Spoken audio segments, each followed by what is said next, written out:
This class is part of the Lessons in Tanya project. More classes available at lessonsintanya.com. Major funding for this Tanya class is provided by the Mettel Corporation. Additional funding is provided by Tanya students like you. Lessons in Tanya. The Tanya of Rabbi Schneur Zalman of Liadi, taught by Rabbi Ben Zion Krasnianski. Tanya's text elucidated by Rabbi Yosef Weinberg.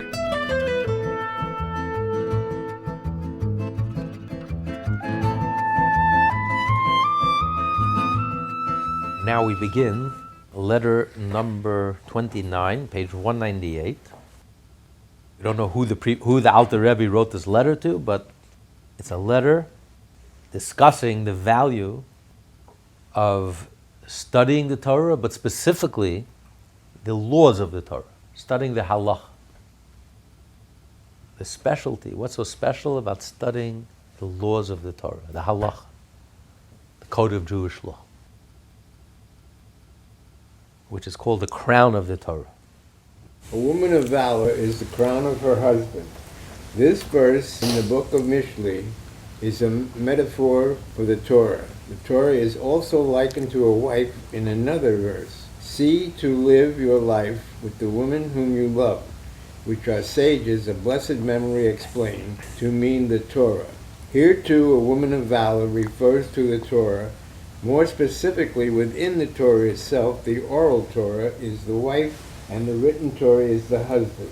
The woman of valor, which the Alter Rebbe will later explain, refers to the halachot Torah, serves as the crown to her husband, the written Torah. See, even though the Oral Torah derives from the written Torah is like the masculine energy, and the feminine energy receives from the masculine. The Oral Torah is a commentary on the written Torah, and yet the woman is the crown over her husband, is above her husband, the crown over her husband. The Gemara in chapter 4 of Megillah, commenting on the teaching of our sages in the law that he who makes use of the crown passes away from this world, states, this applies to him who makes use of one who studies halacha, which are the crown of the Torah. Unlike the text of the Bach, which omits the crown of the Torah, the Alter Rebbe here accepts the standard printed version as quoted above. Whoever uses the crown of Torah for his own selfish purposes, for your career, to advance your own ego, you will pass away from this world. So specifically, the crown, there's the Torah, and then there's the crown of the Torah. What's the crown of the Torah? This specifically refers to the laws. The Gemara in Megillah goes on to say, it was taught in the Academy of Elijah that whoever studies halakha is assured of a share in Olam Haba, the world to come. At the conclusion of Tractate Nida, the text reads, whoever studies halakha daily, Rashi explains there that the term halakha refers to Mishnah, Bereta, and halakha, Limoshe Misinai. The epistle above, the Alter Rebbe, based on Rashi elsewhere, defines halakha as clearly educated laws of practical application. So specifically, he spells out halakha means the laws, the practical halachot, how to behave, what's expected of us. So whoever studies, he doesn't say whoever studies Torah, he says whoever studies halachot is guaranteed a share in the world to come. Now it needs to be understood why the halachot are referred to as a crown, or the crown of the Torah. Furthermore, why is it that he who studies specifically halakha is assured of a share in the world to come and not other Torah subjects, such as scriptures, midrash, and the like? Why is halakha the crown? The crown is like the highest level. Like the essence of Torah study is halakha. You would think that the essence of Torah study is the juicy understanding and the depth, the in-depth discussions Halachot are very cut and dry. Do's and don'ts. Kosher and not kosher. Obligated, not obligated. Guilty, not guilty. Just the halacha, just the facts. How about you would think the Talmud? That should be the crown of the Torah. That should be the prime part of the Torah. The cut and dry halachot. That's the. And he says, he doesn't say if you study Torah you're guaranteed a share in the world to come. Only if you study the halacha of Torah, the laws of the Torah, the rules of the Torah. One also needs to understand the teaching of our sages of blessed memory in chapter 11 of Menachot, that even if one studied only a single chapter in the morning and a single chapter in the evening, he has fulfilled his obligation to study Torah. The Gemara states there that the individual has fulfilled the commandment that this book of the Torah shall not depart from your mouth. According to a second opinion cited later in the Gemara, that this verse does not constitute an obligation, it is to be understood that according to this opinion, it is still obligatory to study Torah at all times. However, if one is unable to do so, he can fulfill his obligation by studying a chapter in the morning and a chapter in the evening. So there is a verse that says, "V'gisa b'yom v'layla," in Joshua, that you should study Torah, you should speak in Torah, the words of Torah, all day and night. But even if it's a recommendation, not an obligation, but there is an obligation to study Torah. Every free moment that we have, we should study Torah. But if a person can't, you're busy, you're doing business, you have family to take care of, your business, you have obligations. So it's enough if you study one chapter in the morning and one chapter in the evening. A chapter of what? A chapter of Mishnah. Mishnah is like halacha. Mishnah is very dry. Mishnah doesn't give any explanations. Mishnah just tells you the facts. Just the body, the essence. These are the facts. This is the obligation, this is the mitzvah, this is the way it's done. It doesn't get into the underlying reason and the explanations. That's the Talmud. That's the Gemara on the Mishnah. So why do we fulfill our obligation of studying Torah just by studying the Mishnah? He suggests the Mishnah. He doesn't say learn a medrash, learn a little medrash every morning, or learn a little medrash in the evening, learn any other part of Torah. No, you must learn a Mishnah in the morning, and you must learn a Mishnah in the evening. Why? How do we know that one chapter means Mishnah? Where do we learn it from? Perek, a chapter of Shachris. That's the context of the Gemara. Uh-huh. However, it is. Don't forget, we're talking about someone who doesn't have time. So you think he has time to learn a whole chapter of Gemara? A regular chapter is 10, 20 pages. So he doesn't have time to learn during the day, but he has time to finish 20 pages in the morning and 20 pages at night. Of course, he means Perek, means a Mishnah. A Mishnah you can learn very quickly. A Mishnah, you can learn a whole chapter of Mishnah, a few Mishnahs in 10, 15 minutes. He did the whole thing. So a person who's too busy, he doesn't have time. He's saying if you learn a Perek, you only have time to learn a Perek Mishnayos, a chapter of Mishnah in the morning and one chapter of Mishnah in the evening. That's fine, you fulfilled your obligation. So obviously he's talking about a Mishnah, he's not talking about a whole chapter in the Talmud. Why is one's duty not fulfilled by other Torah subjects? The expression one chapter indicates that the study is of Mishnah, the Oral Torah. Why can one not fulfill his obligation with the study of Scripture, Midrash, and the like? I'll learn a little Chumash in the morning, a little Tanakh in the evening, and that's fine. He says, no, specifically, it has to be Perek Echad Shachris, a chapter of Mishnah, which is like halacha, and a Perek Echad Aris. That's the question.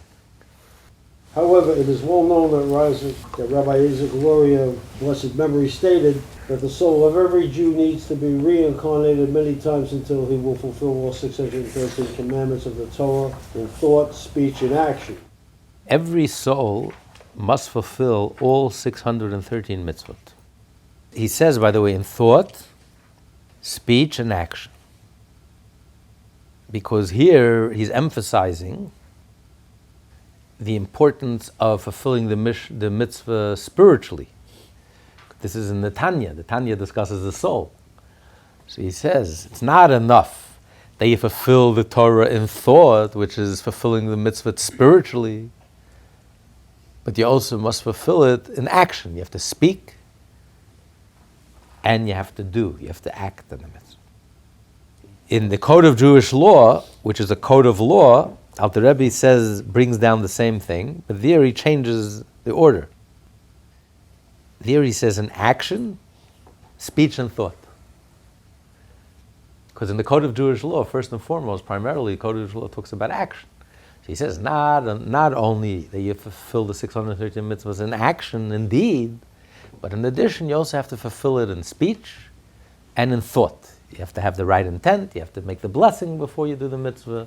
So the mitzvahs have to engage, every mitzvah has to engage all three: thought, speech, and action. He's just reversing the order. It depends where you're talking about. But a person, a Jew, the soul needs to fulfill all 613 mitzvahs, and you need to fulfill it in both in thought, speech, and action. Now, why is that important? Why is it important for every Jewish soul to fulfill all 613? Before we'll discuss how that's even possible. Why is that even necessary? So he explains, continue. This is in order. This is in order to complete the garments of his soul and to correct them, so that no garment will be incomplete. As explained in Tanya chapter 4, the divine soul has three garments: thought, speech, and action of the 613 commandments of the Torah. If the performance of one of these commandments is lacking, the soul's garments are incomplete. It is thus necessary for each soul to perform all of the commandments. Okay, so soon he's going to explain why it's so important for the soul to have all the garments, all these 613 garments, and in thought, speech, and action. But he's stating as a fact that the soul must be complete. Now, the question is, it's not possible. It's impossible for one soul to fulfill all 613 mitzvahs. Because A, we're not a Kohen. Many mitzvot only a Kohen could perform. Many mitzvot only a high priest could perform, a Kohen Gadol. Many mitzvot that are not relevant to us. Only some of us are kings. Kings is even less. How many kings are there? A handful of kings. What? We don't live in Israel. We don't live in Israel. We don't have the opportunity. But I'm saying, but even when the Jews were in Israel, and they had a temple, you're not a Kohen. You don't. How is it possible for you to fulfill all 600? And he says in thought, speech, and action, you got to actually do it. So one explanation is reincarnation. That your soul, our souls have come back many times. So one time you come back as an Israelite. So he's saying that soul has to fulfill all 630 mitzvahs. Maybe you get a few goes at it. You can't do it all in one shot. It's not possible. So one time your soul is going to come as an Israelite, the next time your soul will come back as a Kohen. So you'll have the opportunity to do all 613 mitzvot. Okay, that's one way, but still, it's not, look at the numbers. How many Kohanim are there? How many priests are there? And how many Israelites? There's not enough to go around, even with the reincarnation. So there's another idea, and that is the concept of Ibur. We already studied this in the Tanya, in the first part of the Tanya, at the end of chapter 14. You can listen to TanyaClass.com, the last lesson on chapter 14. It's like a visitation. You have an idea that one soul visits another soul. Sometimes you can have the soul of a tzaddik, a very holy, righteous Jew, visiting you, meaning he's living with you. You feel, you sense elevated. You can't explain it. It's not you. You feel it's not you. There's an elevation. You just are operating now you've been upgraded. You're operating on a different level. Your mind is clear. Your heart is on fire. Your soul is so crystal clear. You feel that it's foreign to me. It's not me. It's almost like a visitation that's elevating my soul. It's a visitation. A soul of a tzaddik could park itself in your soul, merge with you, visit your soul, and elevate your soul. How long does a tzaddik come to visit? Sometimes it's a quick visit. It's a short one-nighter. Sometimes it could be a few hours. Sometimes it could be for a week, it could be for a month, or it could be for the rest of your life. But you sense that, you feel it, that like there's another soul in me, in the positive sense, not like a dibuk. A dibuk is something negative comes into your soul and takes over. But here it's like a holiness, a holy, exalted uplifting. It's not me. Where does this come from? I know it's not me. It doesn't come from within me. But you have a visitation and you're being elevated. So if a person merits, here the Alter Rebbe discusses that if you try to be a tzaddik, the soul before it's born is administered an oath. You should be a tzaddik and don't be a rasha. He says, how can you be administered an oath to be a tzaddik if it's not up to me? I can't choose to be a tzaddik. It's not within my power. But he says, yes, you do. It is an option. Even if you're a Beinoni, you'll never be a tzaddik, but you can get a visitation of a tzaddik. You can merit, and at least for a few moments, you'll fulfill your oath. You'll be like a tzaddik on the level of a tzaddik. So too over here. How does the soul fulfill all 613 mitzvot? You can have a visitation, or your soul can connect with the soul of a Kohen, or you can have a visitation of the soul of a Kohen. So therefore, when he does the mitzvah, it's like your soul is also doing the mitzvah. Like a merging of souls. Other than that, the math doesn't add up. It's not possible, physically possible for every Jew to fulfill all 613 mitzvot. Even if he wanted to, it's just not, circumstantially, it's just not possible. He says the exception to all of this is when it comes to the mitzvahs that are connected to the king. The king, you don't have to look for explanations, you don't have to rely on reincarnation, visitations. The king is in a different category. The king represents, he's the heart of the Jewish people. The king embodies the entire Jewish people. He encompasses, he's like an all-encompassing soul that encompasses the whole of the Jewish people. That is the definition of a king. A king is a public figure, it's not an individual. He represents the nation. He represents the whole Jewish people as a whole. He embodies the whole Jewish people. He's the heart of the Jewish people. The heart contains, all the blood flows through the heart. Every part of the organ all goes through the heart. So the king, whatever he does, he doesn't do it as a private individual person. The mitzvot that are unique to the king, he's doing it for the entire Jewish people. So when he fulfills his mitzvah, it's as if every individual Jewish soul physically did the mitzvah. Because he's doing it for each and every one of us.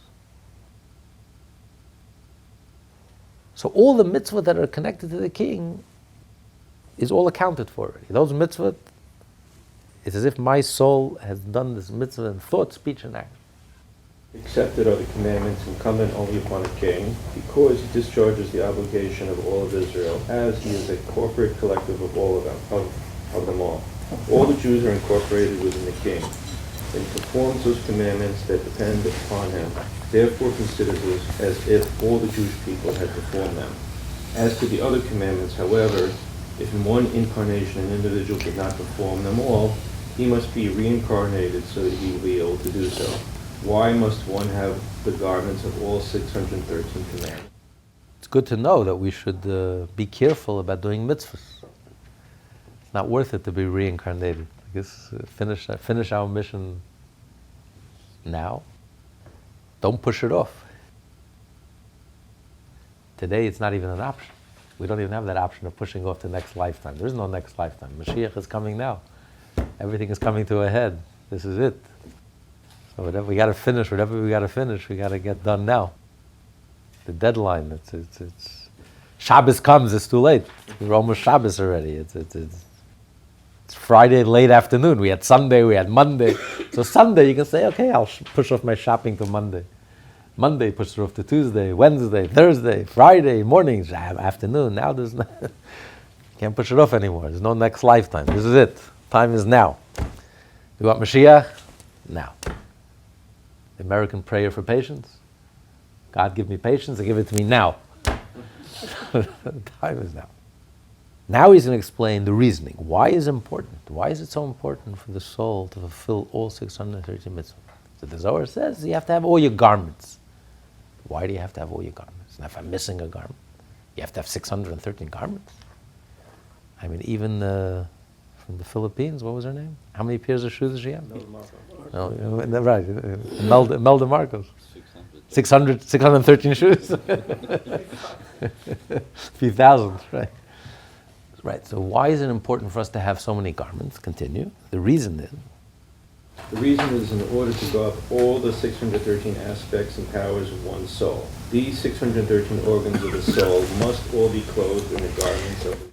So he explained in chapter 4, in the first part of the Tanya, that we have 248 limbs, 365 veins. That's why you have 248 positive mitzvot, active mitzvot, and you have 365 prohibitions, don'ts, corresponding to the veins. So each and every part of the organism has to have a garment, must have a garment. These 613 organs of the soul must all be clothed in the garments of the mitzvot, so that not one of them, of these 613 aspects and powers of the soul, will be lacking. So now we know what? Well, why? Why is that so important? An explanation for the indispensability of these garments is given in the Zohar, and is understandable by every thinking person. For the nefesh, ruach, neshama, and man are created entities and hence inherently limited, and it is impossible for any created being to attain any apprehension of the blessed Creator and Former of all, who is infinite. This, of course, is true with the respect of divinity, as it totally transcends all worlds. You can't understand what you don't have. It's not even possible. Try to explaining to a blind person who's born blind what the color red is. It's impossible. He has no frame of reference. He doesn't know what you're talking about. Talk to a blind person. In Israel, only in Israel, they have the blind museum. Ingenious. Who guides you? A blind person. Someone who's born blind. You walk into pitch dark, you really experience what it's like to be totally blind. And it's in Chulon. Amazing. We went there. And they have a deaf museum. We tried making an appointment, but no one could. No one answered the phone. No, I hear it's amazing. The deaf museum is also amazing. We went to the museum. Yeah, the blind museum. We went, yeah, exactly. It's amazing. You go on a boat ride, you walk across a bridge. There's a restaurant. They give you change. All the waiters are blind. It's pitch black. It's an amazing experience. Only a Jew can think of it. So we asked him. He said, I can't relate. I don't know what you're talking about. You talk about colors, sight. I have no frame of reference. If you don't have it, you can't relate to it. Could we think outside of the box? It's impossible. Imagine a seventh sense. Can you imagine a seventh sense, an eighth sense? We have eyes, we have ears, seeing, hearing. Try to smell, try to imagine, taste, try to imagine, touch. Can you imagine another sense? It's impossible. You can't. Is God limited to 5 senses? God could have created 10, could have created 100, could have created 1,000, could have created 1,000,000. So we are so limited, we are so finite. So the soul, even the soul, which is spiritual, with all its consciousness, higher levels of consciousness, and sublime, and music, and art, and spirituality, and philosophy, and God, infinity, we don't have it within us. We're not God, so there's no way in the world we can grasp God. So no matter how spiritual we are, and how deep we are, and how religious we are, and how intense we are, we have no way to begin to grasp God. So it's impossible, he says. There's no way that we can even get a glimpse of the infinite. So religion doesn't do it. Spirituality doesn't do it. Mysticism doesn't do it. Meditation doesn't do it. So what does it? He says the only thing that can do it is the mitzvah. The mitzvah. Because the mitzvah is divine. So because the mitzvah is divine, every mitzvah that we do creates a garment that allows us to be able to see or to perceive or to sense the godly, the infinite, the divine. As I'll say, it's like you can't look at the sun, the rays of the sun. They're blinding, too intense. You look at the sun directly, you can't. But with colored glasses, you can see it. That's the point of the garment. The garment is, it enables me to be able to get a glimpse, to be able to get a sense of the infinite. Otherwise, we don't know what God looks like. We have no way of approaching, connecting. Moreover, even after God has radiated the glimmer of his blessed light and has caused an emanation in the form of an evolution of numerous descending degrees, level beyond level, by way of intense contractions and numerous immense garments that obscure godliness, these are familiar to those adept in the esoteric wisdom, and in the Iggeret, these contracted degrees of divine illumination are referred to as hairs. Because the life force present in the hair is so tenuous that it does not even convey sensation. The subtle glimmers of divine energy that filter through the above described contradict are referred to metaphorically as, and is written in Daniel, and the hair of his head is like white wool, in which we see that certain degrees of spiritual downflow are referred to by the Torah speaks in metaphors. When the Torah describes God as the hair and his head is like white wool, what does hair represent? Hair is attached to you. If someone pulls you by the hair, it's going to hurt. But it's not really part of you. It's attached, it comes from you, but it's not really you. You know, the one who is bald-headed said, God created some heads perfect, and everyone else he covered with hair. But the hair is attached to you, but it's not you. If you cut your finger, it hurts, because the finger is you. But if you cut your hair, it's dead. There's no sensation, there's no sensitivity, there's no feeling. But it's attached to you. The roots are coming from you. It has, you know, if you pull your hair, you can even get some blood. There's some life, but it's almost like the smallest, tiniest. In comparison to the source, it's like a leap, it's like a disconnect. It's attached, but it's like disconnected. It's like dead, it's not part of you. It comes from you, connected to you, but it's dead. You're alive and it's dead. So it's like a leap from you to there. So when we talk about any revelation that we do have, which to us is a brilliant revelation, to God, it's like the here. To God, it's like a radical leap. To get to existence, to get to this revelation, this light, there had to be this radical tzimtzum, this radical contraction, like a leap. How do you get from the infinite to this finite energy? So for us, it's a brilliant light, and it's the beginning of all existence, and it's stunning light. But to the source, to Hashem, to the infinite, this light is like here in comparison to the person. It comes from the person, it's attached to the person, but it's dead. There's no connection between the person and the here. It's so radically different. It's like such a leap to get from life to here, the life in the here. It's like there's no comparison.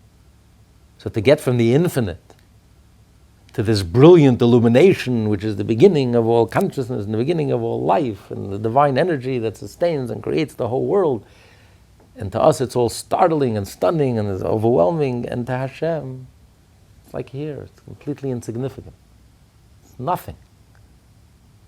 It's the tiniest part, not only the tiniest part of Hashem, not the tiniest part of Hashem. It's like a radical leap to get from Hashem, from the infinite light, to get to the life energy that sustains and creates us. But even this light that he refers to as God's here, even this light still comes from the infinite. So this light is too overwhelming for us. We can't look, we can't see this light, we can't absorb this light. It's too intense for us. So even when God contracts his light, and it contracts it, and it's filtered, and by the time it manifests to us, this divine energy manifests to us, a it's referred to as here in comparison to its original state. Even this here, this dead here, this little light, for us it's too much. It's godly. It's too much, too intense. We can't handle it. The soul can't handle it. The soul can't contain it, can't absorb it, can't receive it. It's too earth-shattering for the soul. We're finite. So that's what he says. He continues. Nevertheless, even after the screening affected by these mighty contractions, neither the nefesh nor the ruach and neshama can endure the light. For the light is good and sweet, so intensely so, in fact, that no created being can receive it without expiring, as will soon be explained. As it is written, to behold the pleasantness, noam, of God. The term noam denotes pleasantness, agreeableness, and sweetness, and an infinitely intense delight. As it is written, then you will delight yourself in God, and he will sate your soul with a pleasurable thirst. Tzachot Is related to tsehai, tsehama, parched with thirst. It denotes a thirst that cannot be slaked, for the pleasure involved is endless. And as stated in the Zohar, So to see the sweetness of Hashem, to see even the ray of a glimmer of Hashem's infinite light, which is called the here because it's so far from the infinite light, and even that, it's just too much. It's overwhelming for the soul. It's an infinite pleasure that the soul cannot contain. It is not in the soul's power to absorb the pleasantness and agreeableness of the above pleasurable thirst without leaving its husk, i.e. its limitation, and becoming wholly nullified, like a candle flame becomes entirely nullified in a torch. Just as the light of a candle loses its identity as an independent luminary once it is confronted with the intense diffusion of a fiery torch, so too the soul would cease to exist as an independent entity if it were to absorb the radiation emanated from the intense light and sweetness of godliness. So if you put a candle next to a flame, a torch, what happens? Yeah, the flame leaps up to the torch, loses itself, and is absorbed in the torch, ceases to exist. It becomes just part of the torch. So when the soul sees and perceives this light, it's so delightful that the soul just lose its identity, just lose its being, lose its existence, become completely absorbed in the light, become completely absorbed in the source. So we'll lose its consciousness, we'll lose its self-consciousness, so there's no longer any soul. Just like the candle loses its existence. It just expires, it becomes part of the torch.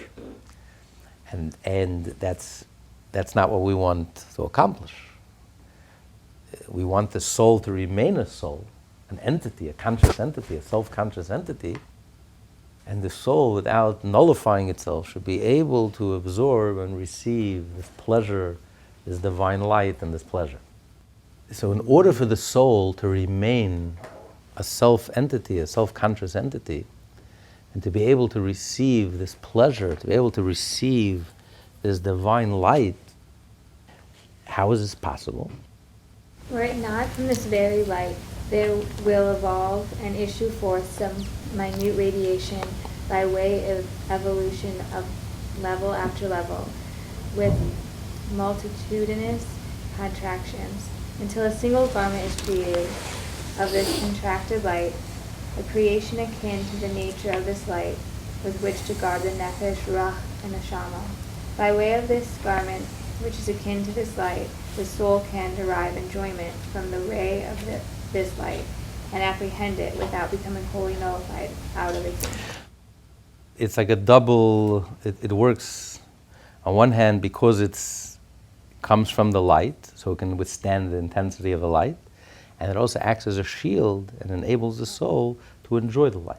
So it protects the soul, it receives the light, and enables the soul to enjoy the light of this godly light. What garment are we talking about? Of the mitzvah. When you do a mitzvah, when you do a mitzvah, in the mitzvah you draw down this infinite light, So from this light, it creates a garment. The mitzvah that you do creates a garment for the soul that wraps around the soul. It shields the soul from this light. Because otherwise we would dissolve. It's so intense. We would completely, the soul would dissolve. I'm not talking about the body. The soul would dissolve. It's dissolve into the infinite and just become merged with the infinite and just lose its self-identity and lose its self-consciousness. But the garments protect the soul, that it shouldn't lose its identity. And it enables the soul to be able to gaze at the light, to enjoy the light, to perceive and sense some of this godly light.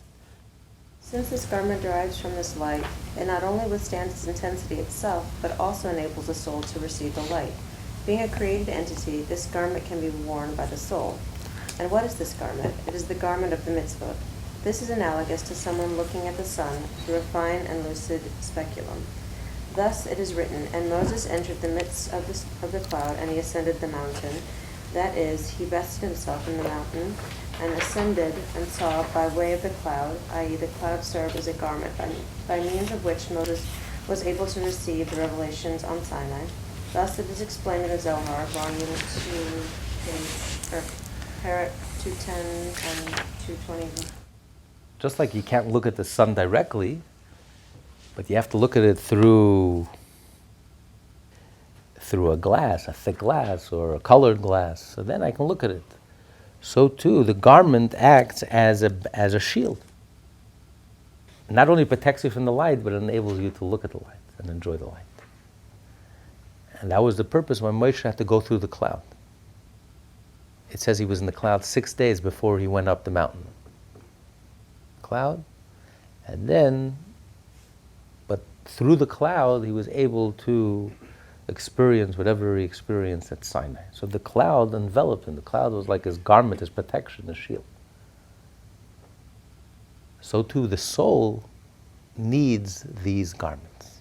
In order for the soul and every part of the soul to be able to derive the pleasure of the mitzvot, to derive the pleasure of the infinite light, of the divine, godly light that we draw down when we do every single mitzvah. And there is a mitzvah for every part of the soul. There are 248 limbs, so we have 248 mitzvot for every part of our organism, and 365 prohibitions corresponding to every vein in our organism.